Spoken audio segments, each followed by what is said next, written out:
നമസ്കാരം.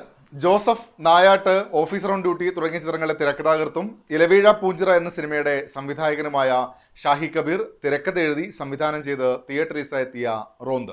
ദിലീഷ് പോത്തൻ, റോഷൻ മാത്യു എന്നിവർ പ്രധാന വേഷങ്ങളിലെത്തിയ ഈ ചിത്രത്തെക്കുറിച്ചാണ് ഇന്ന് നമ്മൾ മൺസൂൺ മീഡിയയിൽ സംസാരിക്കുന്നത്. ഒരു പോലീസ് സ്റ്റേഷനെ ചുറ്റിപ്പറ്റിയാണ് റോന്തിന്റെ കഥ വികസിക്കുന്നത്. പ്രധാന കഥാപാത്രങ്ങളായ പോലീസ് ഓഫീസർ യോഹന്നാൻ, പോലീസ് ജീപ്പിന്റെ ഡ്രൈവറായ ദിന്നാദ്, ഇവരുടെ ഒരു രാത്രിയിലെ പെട്രോളിംഗ് ആണ് സിനിമയിലെ പ്രധാന സംഭവമായി വരുന്നത്. ഈ രണ്ട് മനുഷ്യരെ നമുക്ക് പരിചയപ്പെടുത്തിക്കൊണ്ട് ഒരു രാത്രി പെട്രോളിങ്ങിന് നമ്മളെയും കൊണ്ടുപോകുമ്പോൾ അവർക്കൊപ്പമുള്ള യാത്ര എന്ന നിലയിൽ തന്നെ പ്രേക്ഷകനെ പരിഗണിക്കാൻ സിനിമയ്ക്ക് ഉടനീളം സാധിക്കുന്നുമുണ്ട്. പേഴ്സണൽ ജീവിതവും പ്രൊഫഷണൽ ജീവിതവും ഒക്കെയായി പ്രേക്ഷകന്റെ മനസ്സിൽ കൂടെ പതിക്കുന്ന ഒരു യാത്രയാക്കി മാറ്റാൻ ഷാഹി കബീറിന് സാധിക്കുന്നു എന്നിടത്ത് റോന്ത് മികച്ച തിയേറ്റർ അനുഭവം കൂടെയാവുന്നുണ്ട്. പോലീസ് കഥകളിൽ നമ്മൾ മുന്നേ കണ്ടതും വായിച്ചതും കേട്ടതുമൊക്കെയായ സംഭവങ്ങൾ റോന്തിലും പല ഘട്ടങ്ങളിൽ നമുക്ക് മുന്നിൽ വരുമ്പോൾ ഓരോ സംഭവ വികാസങ്ങളെയും ഇന്റൻസിറ്റി ഒട്ടും ചോരാതെ റിയലിസ്റ്റിക് ആയ സ്പേസിൽ അവതരിപ്പിച്ച് കയ്യേടി നേടുന്നുണ്ട്. തീർച്ചയായും ഗംഭീരമായ ഒരു സിനിമാ കാഴ്ചയാണ് റോന്ത്. ദിലീഷ് പോത്തനാണ് യോഹന്നാൻ എന്ന കഥാപാത്രത്തെ അവതരിപ്പിച്ചിരിക്കുന്നത്. വ്യക്തി ജീവിതത്തിൽ നിന്നും തൻ്റെ ജോലി സ്ഥലത്തേക്കുള്ള തിടുക്കപ്പെട്ടുള്ള ഒരു ഓട്ടത്തിലാണ് യോഹന്നാനെ നമ്മൾ പരിചയപ്പെടുത്തുന്നത്. ആ ഒരു ഒറ്റ സീക്വൻസിൽ തന്നെ ആ കഥാപാത്രത്തെ കൃത്യമായി അടയാളപ്പെടുത്താൻ ദിലീഷ് പോത്തൻ്റെ പ്രകടനം തന്നെയാണ് എടുത്തു പറയേണ്ടുന്ന ഒരു കാര്യം. ഒരു ഇമോഷണൽ ലോക്ക് കൂടെ നമുക്ക് തന്നിട്ടാണ് പിന്നെ നമ്മളെ സിനിമയിൽ കൊണ്ടുപോകുന്നത്. ഈ കഥാപാത്രത്തിൻ്റെ കാര്യത്തിൽ ചില ഘട്ടങ്ങളിലെ പെരുമാറ്റങ്ങളിലൊക്കെ ഒരു അൺപ്രഡിക്റ്റബിലിറ്റി ഉണ്ട്. അത് നെഗറ്റീവ് എന്ന രീതിയിലല്ല ഉദ്ദേശിച്ചത്. ആ കഥാപാത്രത്തിൻ്റെ സ്വഭാവം അങ്ങനെയാണ് എന്നുള്ളത്. ഒരിടത്ത് നോക്കുകയാണെങ്കിൽ സ്നേഹമുള്ള ഭർത്താവാണ്, മറ്റൊരിടത്ത് കർക്കശക്കാരനായ മേലുദ്യോഗസ്ഥൻ. അങ്ങനെ ഈ കഥാപാത്രത്തിൻ്റെ പല ഷെയ്ഡ്സ് നമുക്ക് സിനിമയിൽ കാണാൻ സാധിക്കും. അപ്പോഴും ദിലീഷ് പോത്തൻ ആ കഥാപാത്രത്തിൻ്റെ ഇമോഷൻസിനെ കൊണ്ടുപോകുന്ന ഒരു രീതിയുണ്ട്. തുടക്കത്തിലെ ആ ഒരു ഇമോഷണൽ ലോക്കിനകത്ത് തന്നെ നമ്മളിങ്ങനെ കൊണ്ടുപോകുന്നൊരു പരിപാടി. അദ്ദേഹത്തിൻ്റെ മികച്ച കഥാപാത്രങ്ങളിൽ ഒന്ന് തന്നെയായിരിക്കും യോഹന്നാൻ എന്നതിൽ ഒരു തർക്കവുമില്ല, ഒരു സംശയവുമില്ല. ഒരു ഘട്ടത്തിൽ ദിന്നാദിനോട് അദ്ദേഹം തന്നെ പറയുന്നുമുണ്ട്, എന്നെ മറ്റുള്ളവർ എന്താണ് വിളിക്കുന്നത് എന്നൊക്കെ പറഞ്ഞിട്ട്. പേഴ്സണൽ പ്രൊഫഷണൽ സ്പേസുകളിലെ മനുഷ്യനെയൊക്കെ വൈകാരികമായി ഗംഭീരമായി ദിലീഷ് പോത്തൻ അടയാളപ്പെടുത്തുന്നുമുണ്ട്. റോഷൻ മാത്യു ആണ് ദിന്നാദ് എന്ന പോലീസ് കഥാപാത്രമായിട്ട് എത്തുന്നത്. അമ്മയും ഭാര്യയും കുഞ്ഞുമൊക്കെയായി സമാധാനത്തോടുള്ള ജീവിതം. പോലീസിലായി കുറച്ച് കാലമേ ആയുള്ളൂ എന്നതുകൊണ്ട് ട്രെയിനിങ് കഴിഞ്ഞാൽ മാത്രം പോരാ, പോലീസിംഗ് കൂടെ അറിയണമെന്ന് യോഹന്നാൻ തന്നെ ഒരിക്കൽ പറഞ്ഞു കൊടുക്കുന്നുമുണ്ട്.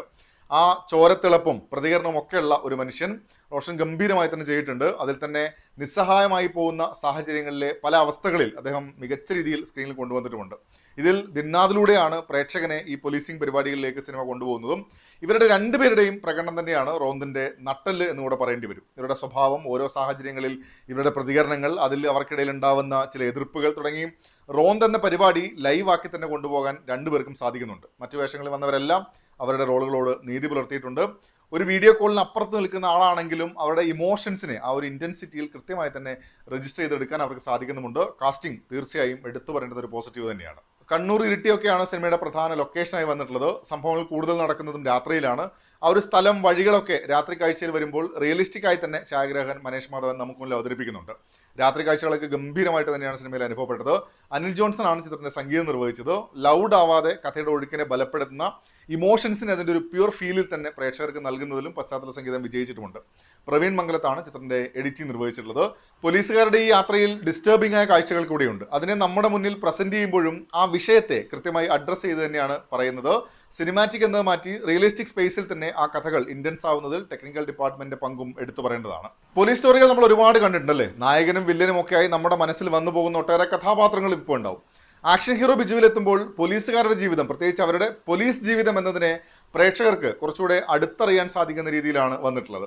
ഇപ്പോൾ ദിലീഷ് പോത്തൻ്റെ തന്നെ തൊണ്ടി മുതലും ദൃക്സാക്ഷിയും പോലീസ് സ്റ്റേഷൻ സംഭവങ്ങളൊക്കെ വെച്ച് നോക്കുകയാണെങ്കിൽ ഒരു പുതിയ അനുഭവമായിരുന്നു ആ ഒരു ട്രീറ്റ്മെന്റ് കാര്യങ്ങളൊക്കെ ഉള്ളത്. ഷാഹി കബീർ തന്നെ എഴുതിയ നായാട്ട് എന്ന സിനിമ എത്തുമ്പോഴേക്കും ഇതിൻ്റെ ഒരു സിസ്റ്റത്തിനകത്ത് തന്നെയുള്ള ഭീകരത കൂടെ പറയുന്നുണ്ട്. റോന്ത് ഞാൻ നേരത്തെ സൂചിപ്പിച്ചതുപോലെ രണ്ട് പോലീസുകാരുടെ നൈറ്റ് പെട്രോളിംഗ്, അതിൽ കണ്ടുമുട്ടുന്ന മനുഷ്യർ, സാഹചര്യങ്ങളിലെ അവസ്ഥകളൊക്കെയാണ്. രാത്രിയിൽ സഹായം അഭ്യർത്ഥിച്ച് വരുന്ന ഫോൺ വിളികളെ ഒന്നിൽ നിന്നും മറ്റൊന്നിലേക്ക് പോകുമ്പോഴും കൃത്യമായി ചേർത്ത് വയ്ക്കാൻ തിരക്കഥയ്ക്ക് സാധിക്കുന്നുണ്ട്. ഓരോ വിളികളെ ഓരോ എപ്പിസോഡ് മാത്രമാക്കി മാറ്റാതെ ഈ രണ്ട് കഥാപാത്രങ്ങൾക്കിടയിലെ ബന്ധം വളരുന്നതും ആ ഒരു ഇമോഷണൽ സ്പേസിലേക്ക് പ്രേക്ഷകനെ കൂടെ കൊണ്ടുപോകാൻ ഷാഹി കബീറിന് സാധിക്കുന്നുണ്ട്. ഇതിനെ അധികരിച്ച് രണ്ടാം പകുതിയിലെ സംഭവങ്ങളെയും ഒക്കെ പറയണമെന്നുണ്ട്. സ്പോയിലർ ആകുമെന്നതിനാൽ ഞാനതിന് മുതിരുന്നില്ല. പിന്നീട് ഒരവസരം ലഭിക്കുകയാണെങ്കിൽ തീർച്ചയായും നമുക്ക് അതിനെക്കുറിച്ച് സംസാരിക്കാം. അതായത് ഈ റോന്ത് എന്നത് ഇവരുടെ കൂടെ ഉടനീളം നമ്മളുമുണ്ട് എന്ന ഫീലാണ് എനിക്കുണ്ടായത്. അതുകൊണ്ട് തന്നെ പല ഘട്ടങ്ങളിൽ സിനിമയിൽ അനാഥമാകുന്ന മനുഷ്യർ പ്രേക്ഷകന്റെ മനസ്സിലും ചില സ്പേസുകൾ ബാക്കി വയ്ക്കുന്നുണ്ട്.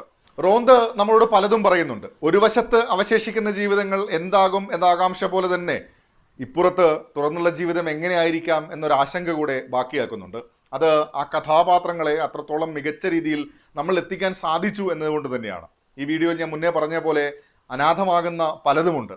പോലീസ് കഥയിലെ പോലീസുകാരിൽ നിന്നും മനുഷ്യരിലേക്കും അവർ കാണുന്ന മനുഷ്യരിലേക്കും ലോകം വികസിക്കുമ്പോൾ തുടരുന്ന റോന്തുകളും ഒരു രാത്രി കഴിഞ്ഞ് പുതിയ പ്രഭാതത്തിലെ പ്രതീക്ഷകളും ഒക്കെ ഇങ്ങനെയും ആയേക്കാം എന്നതുകൂടെ റോന്ത് ഓർമ്മിപ്പിക്കുന്നുണ്ട്. ഇലവിഴ പൂഞ്ചിറയും നായാട്ടുമൊക്കെ ബാക്കി വെച്ച് ചിലതുണ്ട് പ്രേക്ഷകരിൽ. അതിൻ്റെ തുടർച്ച റോന്ത് എന്ന സിനിമയിലുമുണ്ട്. അങ്ങനെ മനസ്സിൽ പതിയുന്ന കഥാപാത്രങ്ങളെ സമ്മാനിച്ചതിന് കയ്യടികൾ ഷാഹി കബീറിന് കൂടെ ഉള്ളതാണ്. എഴുത്തിലും സംവിധാനത്തിലും പ്രകടനങ്ങൾ നോക്കിയാലും ടെക്നിക്കൽ കാര്യങ്ങളിലുമൊക്കെ റോന്ത് മികച്ച അനുഭവം തന്നെയാണ് സമ്മാനിക്കുന്നത്. തീർച്ചയായും റെക്കമെൻഡ് ചെയ്യുന്നു. നിങ്ങളും സിനിമ കണ്ടിട്ടുണ്ടെങ്കിൽ അഭിപ്രായങ്ങൾ കമൻറ്റ് ബോക്സിൽ പങ്കുവെക്കുമല്ലോ. അപ്പോൾ മറ്റൊരു സിനിമയുടെ വിശേഷങ്ങളുമായി വീണ്ടും കാണാം. അതുവരേക്കും ടേക്ക് കെയർ, ബൈ ബൈ.